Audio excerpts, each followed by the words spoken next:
இப்போ எப்படி பண்ணுவாங்க? அமெரிக்கா கிட்ட மைண்ட் ஸ்வீப்பர்ஸ் மேல் அவ்வளோ தேவையான எண்ணிக்கை இல்லை. இப்போ எடுக்கணும்னாலும் பயம்.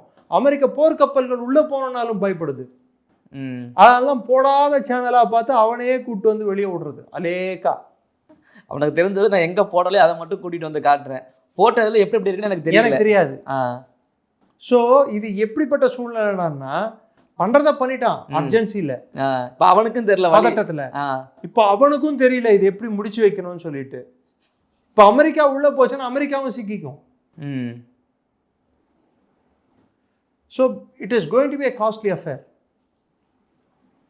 அவ்வளோ ஈஸி இல்லை. இப்போ ரெண்டாவது, அமெரிக்கா இப்போ இறங்கி வரதுக்கான சூழல். அவங்க வந்து அதாவது பேச்சுவார்த்தைக்கு ஜேடி வேன்ஸ் ஃப்ளைட் ஏறுறதுக்கு முன்னாடியே ஈரான் எங்களோட நிபந்தனைகளை ஒற்றுக்கொள்ளவில்லை என்றால், பேச்சுவார்த்தை உடன்படவில்லை என்றால் ஈரானின் அழிவு நிச்சயம்னு சொல்ற மாதிரி பேசிட்டு போனாரு.